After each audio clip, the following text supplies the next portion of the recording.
Wait, Let's keep up it. So you're saying Dave just sings the theme?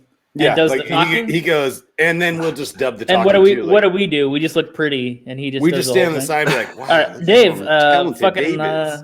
take Yeah, the he's intro, Dave. He's so Go ahead. talented. What is it? Crack open a cold box of wine because it's time for the Binge-Watchers podcast. Holy crap! You think after 10 years, he might know what the girl says? No, what she says. What Kimmy Pops, who's an Australian artist, actually says is, "Crack open a cold box of wine and pour something cold on ice because it's the Binge-Watchers podcast." Here she comes. Crack open a cold box of wine or pour something cold on ice because it's the Binge-Watchers podcast.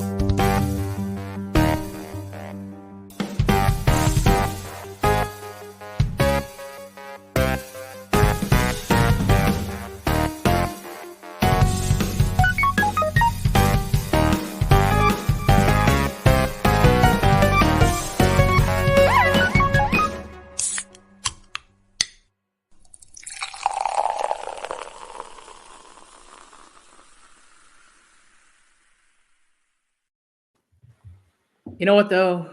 We can't punish Dave that bad because he figured out how to work his new microphone.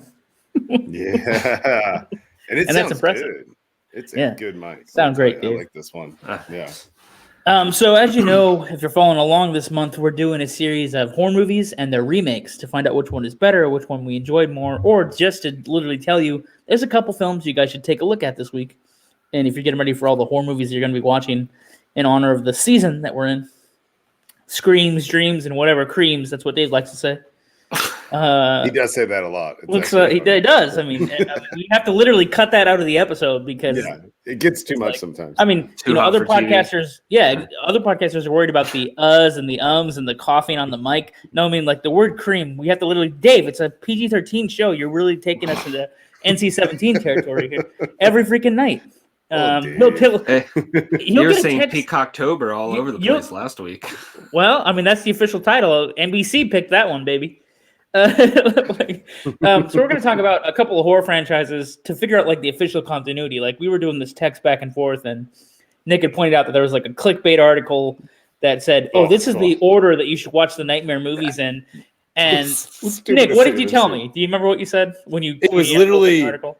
I watched the article. I'm like, well, how would they tell me to watch this? It's got to be different than the order it comes in. No, it was just 1 through 8, New Nightmare, and Jason, Freddy vs. Jason. It was like, and then the remake. I'm like, so it pretty much goes in order. Just the production order, like the order they made. That is a clickbait article. And then I was offended. And then we'll let Dave make his comment. I was offended because it's not even going by canon. Because if you look at the Nightmares, it's like 1 doesn't connect to 2 and 2 doesn't connect to 3. So it's like 1, 3, 4, 5, and 6 are a long story. Like we meet the Nightmare, the kids gain dream powers to fight the Nightmare. The dream powers get passed on to the ultimate hero, whose name is Alice, for 2 movies.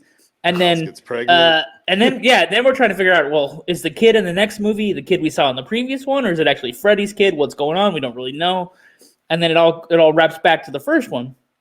I mean, part 2, Freddy comes to real life, and like in almost a werewolf-like transformation. Like he comes out of a kid's body, and that's considered like the greatest gay horror film of all time, or whatever. Like notorious. It's a pretty good gay horror film. They made a documentary recently with the star because about like how it's exploitive of gay horror and da da da da. It's a good documentary. You should look it up. I can't do it justice because it's not my story, but you guys should look it up. And then you get to New Nightmare, which is just like part 2, except for the themes are a little more undertoned, but the same kind of thing. Let's bring Freddy out of the dream, and he's real, and he's killing people, So, but Wes Craven at least did it a little smarter, I think, than part 2 did. I feel. And Dave, you've been talking about part 2 was a rush job, of course. I mean, they're like, hey, this made Dave, you had a comment a little while ago. Do you remember what you're going to say? Oh, well, yeah, because you said this article said we'll just watch it in the order of which it was made, which, sure, but technically speaking, I guess you could watch number 5 first because that has a bit of Freddy's origin. Yeah, because they address how his mother was like a nun that was raped by 1,000 maniacs. No, that's in part 3. That goes all the way back to part 3. Yeah, right, but they show it in part 5. Expanded in They have flashbacks to it in part 5. Though, yeah, I think. Well, moving on to the next canonical Halloween. I love original continuity stuff. So there's Halloween 1, which came out in the early 80s. Maybe it was 79. I don't remember the year. 1980 or whatever. 78. Okay.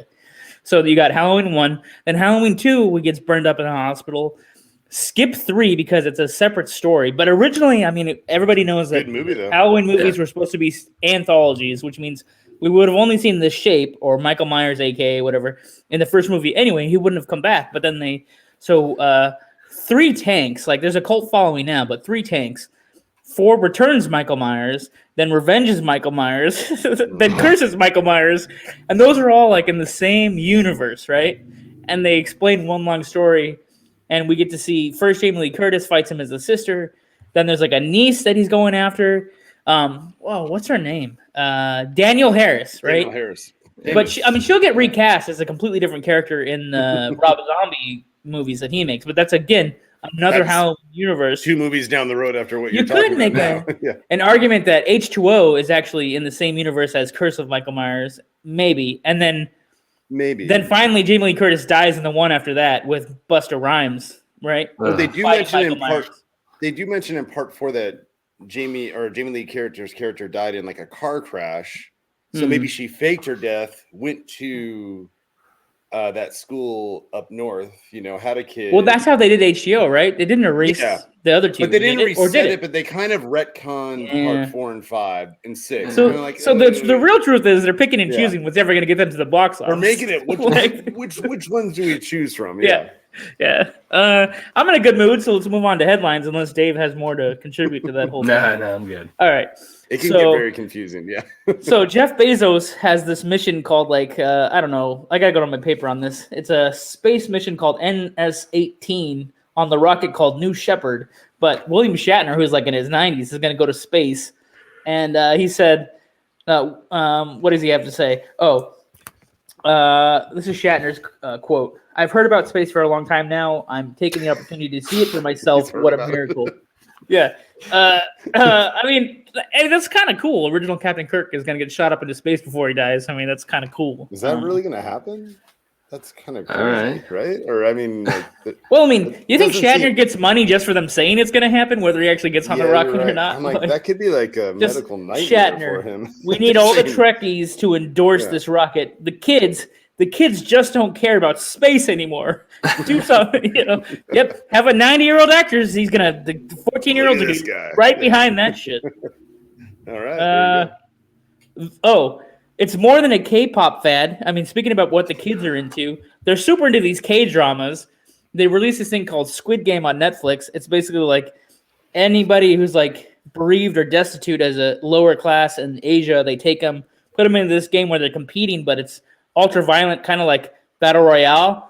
Mm-hmm. I prefer Battle Royale, and I think that one's that's a movie from Japan, and this is as I said, a dark K-drama from South Korea. But it's captivated, the whole world is watching this show on Netflix right now. It's the number one show in 10 different countries. I'm what the heck is this? Yeah. It doesn't. I saw the preview for it. And it didn't seem like it was for me, and then all of a sudden, that's all you see on the social media right everywhere. Now. Everybody's talking about Squid Game. Do we need to watch I went to send Nick a Kermit GIF before the show just to get everybody hyped about this episode we're recording right now. And the first thing it showed me was a Squid Game GIF. You know what I mean? So this thing's popping up everywhere. It's everywhere. What's at the top of the box office right now? Venom 2, which is officially called Let There Be Carnage. A real mixed bag. Did you see it? They're saying goofy things. The monster fights aren't that great. A major spoiler alert is about to happen because the rumor on the streets, plug ears if you don't want to hear it, because it ties back into the Spider-Man movie that's coming out for the MCU. But if you're ready for it, here it goes. They say at the very end of the movie, they get sucked into the MCU universe. But as Venom drops, oh, by the way, I know about different universes. Click. They're in the timeline of the Far From Home Spider-Man movie. So he's going to be in the new one then, I guess? Venom got sucked into because makes sense. They're trying to tie all the stories all together. Topher Grace is not going to be in the new one then? I think he is. No, this has nothing to do with Topher Grace. No, but he would still be. Venom. No, but he would technically. He's the only Venom that currently exists in the MCU. That's his universe. What we're talking about is Marvel's doing all these stories that have different parallel universes. So there could be multiple Venoms if they so choose. And in theory, if they kill Carnage in this movie, there could be another Carnage floating around too, but who knows? Okay. This is getting very confusing. Okay. That's the point. That's what Michael Keaton said. But hey, you got to keep up on your MCU lore here. What are we at, like 25 movies and 4 shows now? Let's see. So tonight we're talking about a horror movie original and its remake. We're talking about The Thing from Another World from 1951 and The Thing from 1982. This is officially what they say online that these movies are about. A scientist named Dr. Cardington reports a UFO near his North Pole research base.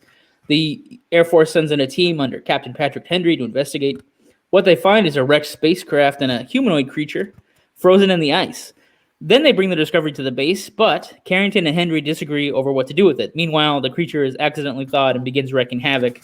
Yeah, basically the scientists argue with preserving the creature even as it maims and kills, and the Air Force is like, we got to put this thing down. That's basically The Thing from Another World. In the remake, in a remote Antarctica base, a group of American research scientists are disturbed when a helicopter is shooting at a sled dog from another base. Then they take the dog in, it attacks humans and canines in the camp, and then starts mutating, and it can assume the shape of its victims.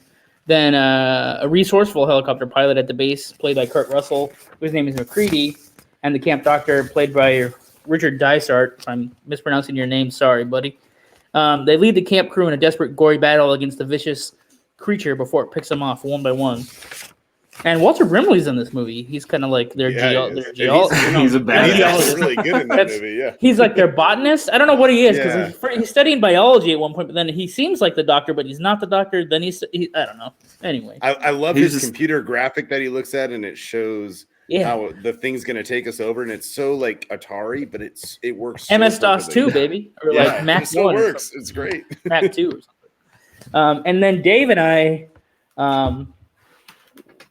very researched the shit out of this in our writer's room, and we got some trivia on the filmmakers and the movies. Let's see. Dave's got a lot of reading to do, so he might want to take a glass of water. Actually, that's not a bad idea. Take that sip and try not to use those words you always say. Those words. Okay. So here, we're going to talk about the first thing from Another World for a moment. So, the skeleton crew at the South Pole Telescope Station have a tradition of every winter over watching this movie and the other 2 adaptations on the very first night after the departure of the final plane of the season. Close-ups of... That'd be a scary thing to start your season. I'm just saying. That's scary. Yeah. Close-ups of the thing were removed. It felt like the makeup could not hold up to a close-up scrutiny. However, the lack of close-ups gave the creature a more mysterious quality.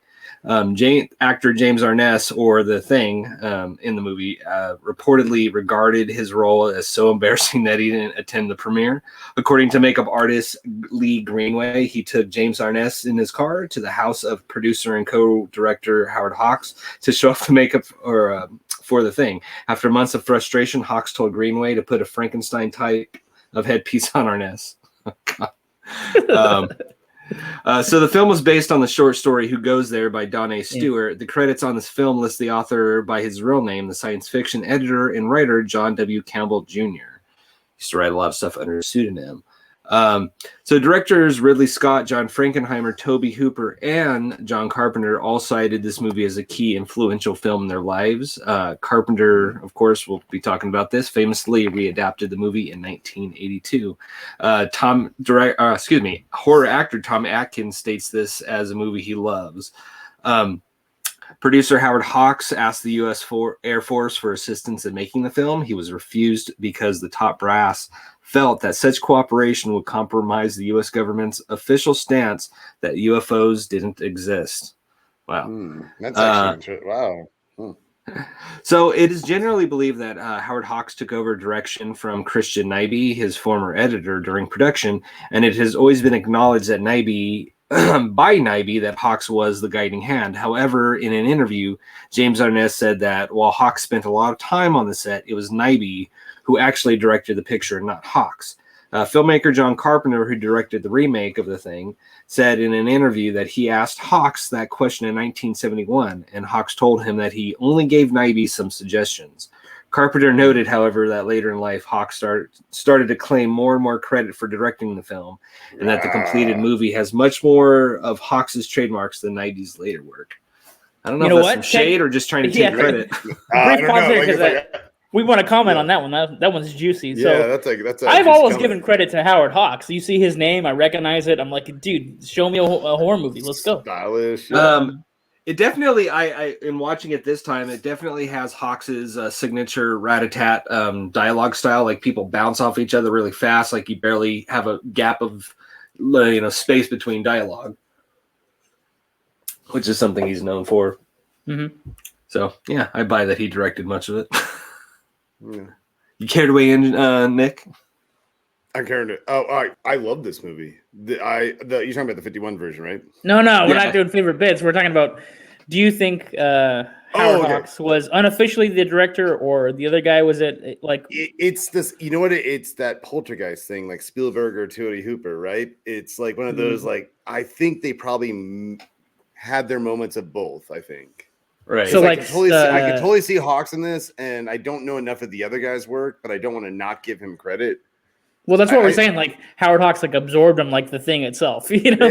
Yeah. Maybe you're right. Like, maybe he just absorbed everything he was doing. Yeah, so I could see that he was just imitating Hawks, and that's okay. Yeah. We all imitate directors. There's that's the Spielberg shot. I want to recreate that for some movie, right? So I can see that.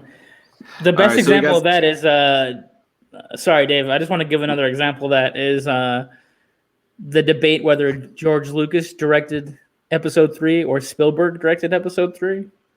Everybody talks about, or they used to talk about it. I don't know if they still talk about it. Dave and I talk about it. Now, why do they think he directed Episode 3? I actually have not heard about that.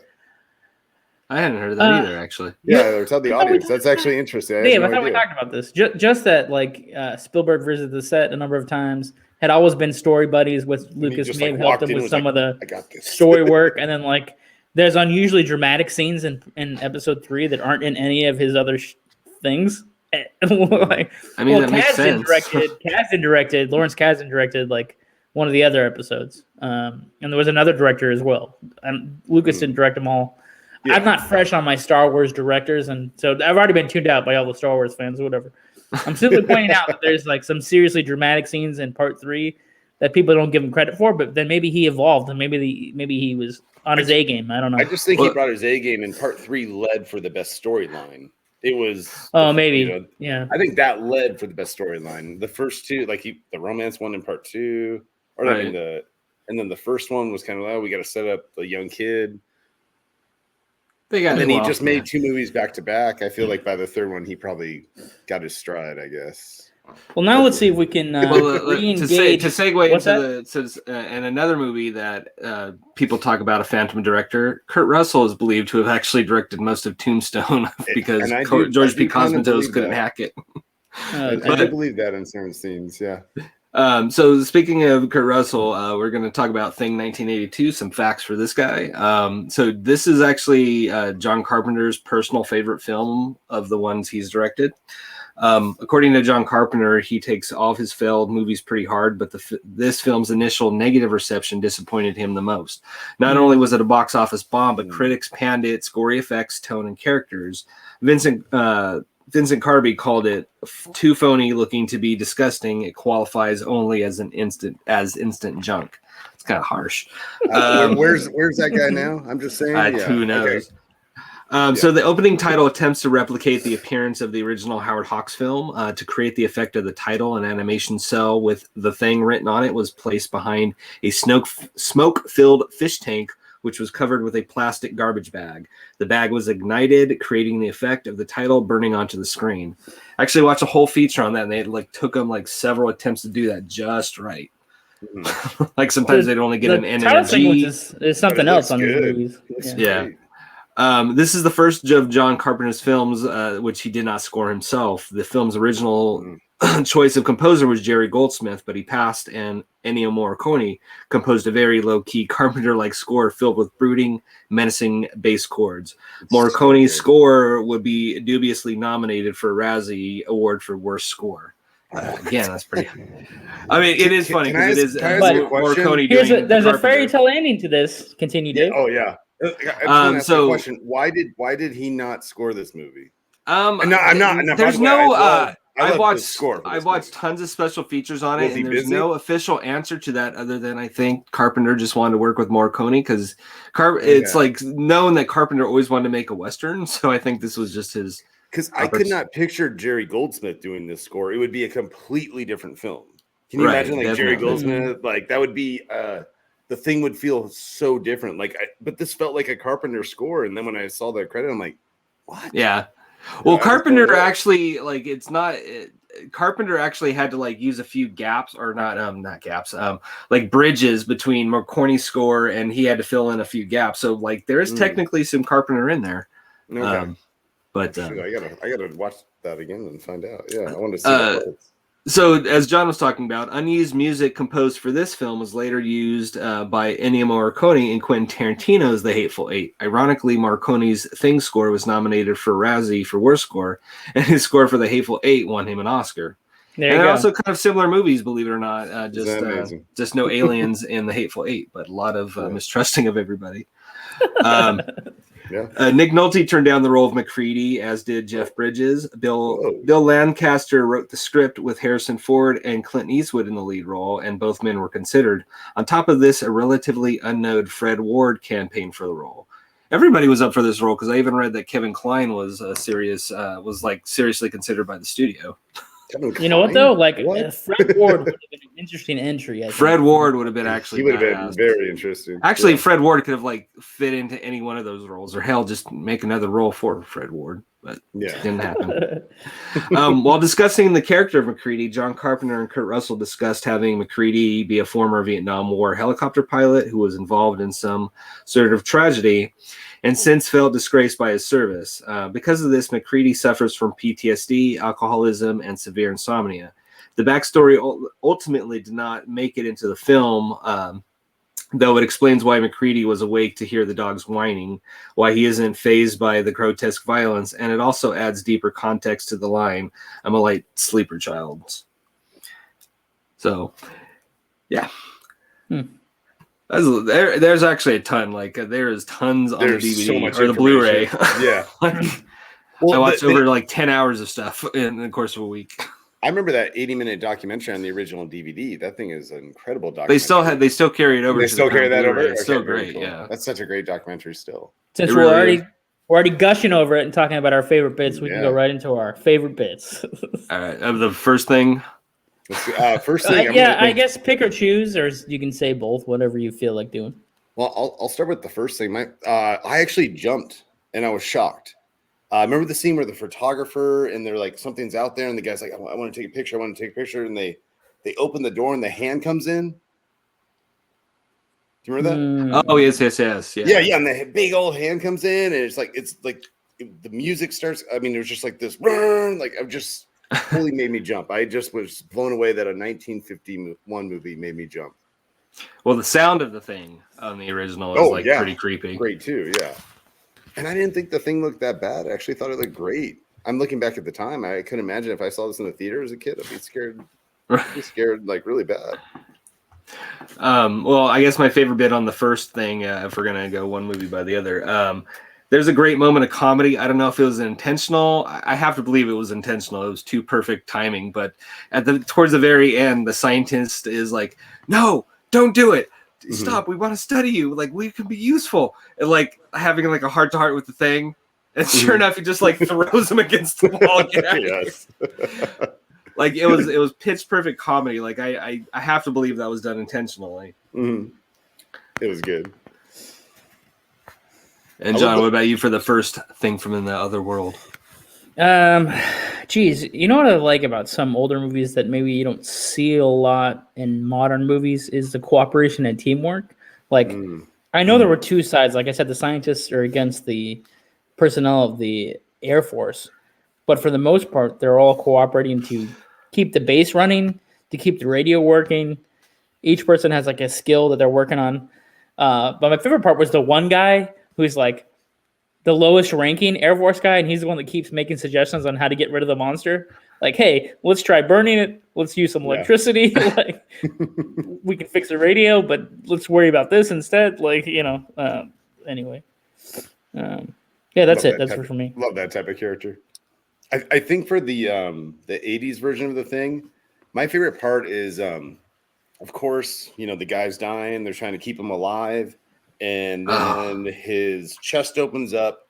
The guy's hands get torn off, and it just becomes chaos from there. That whole sequence is incredible. Your stories would be a little better with just a teeny bit more description. There's a guy who it appears somebody's either having a heart attack or a panic attack, and they're trying to resuscitate him on the table. The doctor goes to revive him with the electronic paddles, and the chest turns into a monster and eats the doctor's hands clean off, and the doctor dies. That's what John said. Yeah.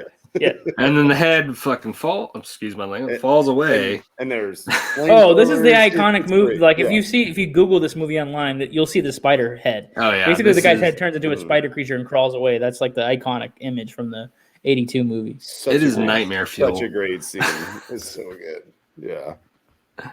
There's a ton. That could easily be my favorite. I think that's most everybody's favorite. But the blood testing scene, is in a movie that has like some of the best special effects, and there are some in this, but like this goes to show why this movie holds up as well to the effects. Like it's just a genuinely tense movie, and like just him, testing everybody's blood, thinking like, okay, are they safe? Because of course I have my theories. Like each time I watch this, I get fooled into thinking the guy, I forget the character's name, but the one that watches the dogs, I always have it in my head that he's definitely a thing because he had first contact with the dog. His name is like Clark or something. Yeah. Clark, maybe. And I always forget that he's actually wasn't one of the things.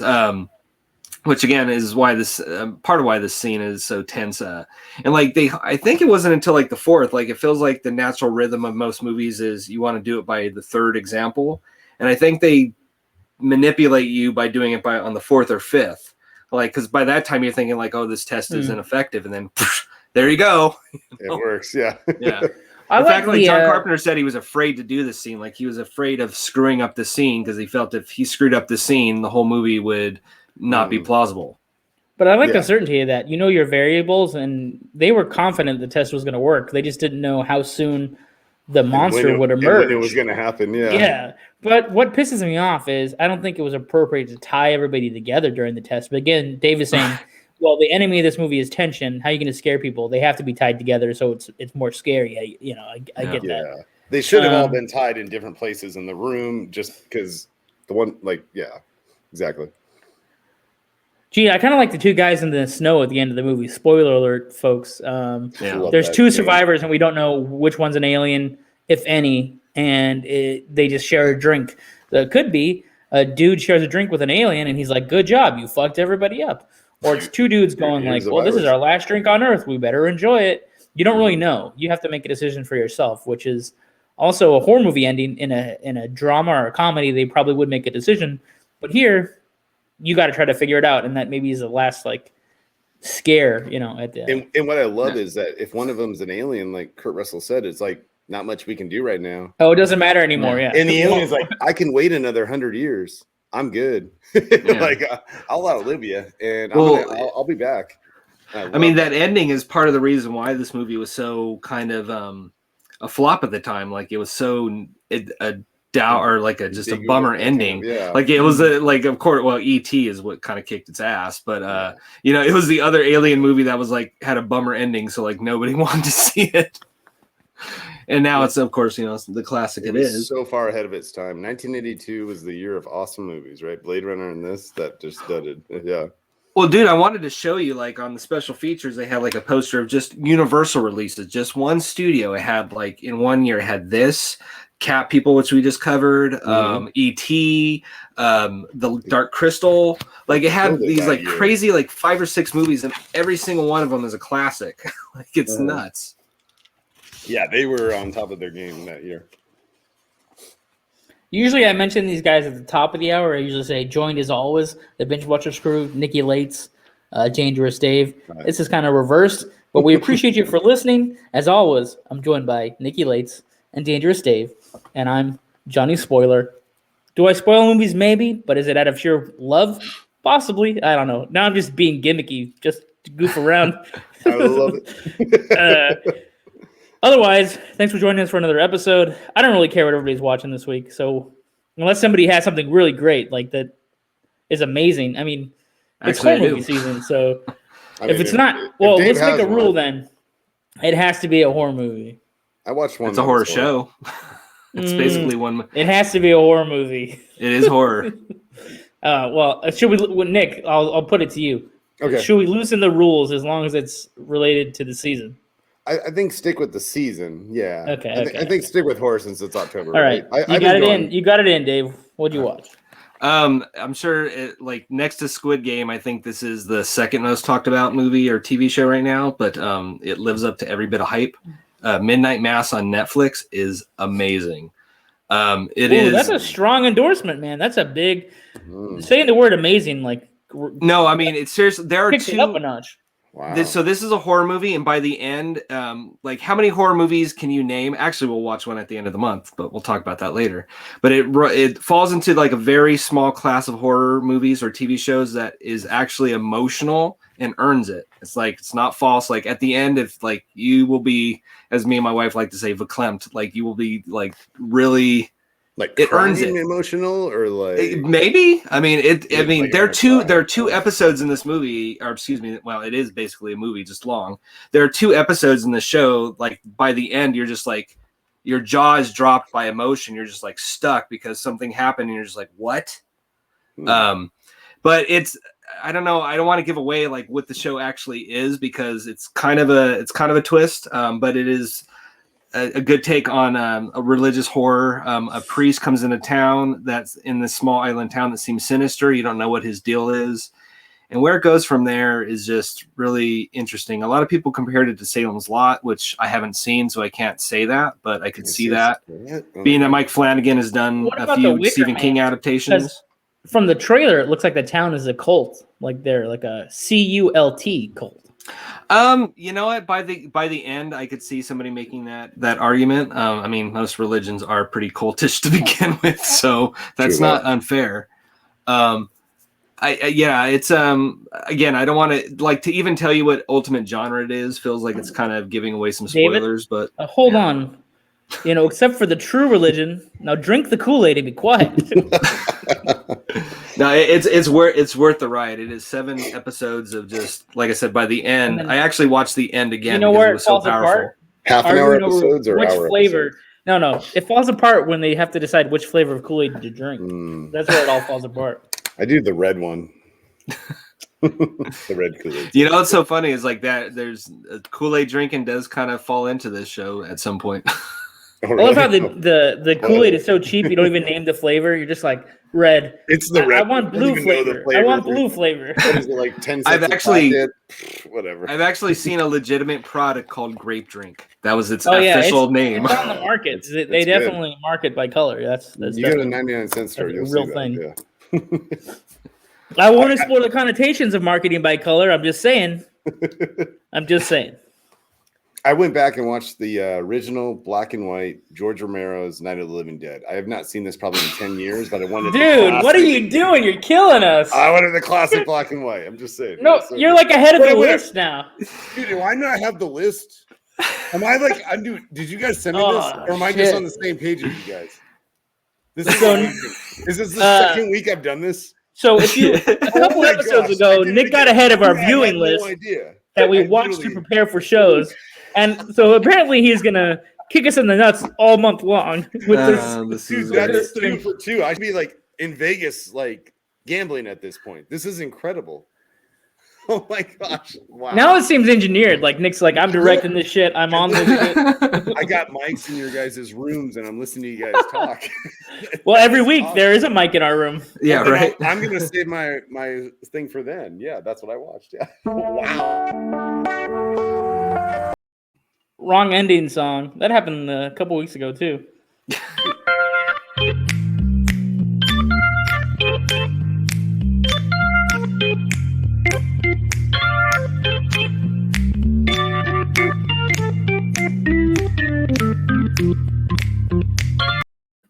I'm completely thrown off that he juked the list, and I'm not even playing the right ending song here. Dude, I literally, you guys showed me like in September. I literally don't remember. You guys might just want to show me the list so I don't just. You're a sponge. You're just like absorbing it right into your frontal lobes. Maybe it's subconscious from a month ago. No, but I'm watching a bunch of black and white horror movies, right? And it's just like, I did not even know. I swear, that is incredible. Wow. The Emmy goes to Nikki Lates. Yes, and I'm going to Vegas. Do we even tell people what we are officially watching next week? No, we didn't actually. Are you still recording? Oh, that's too bad. Oh,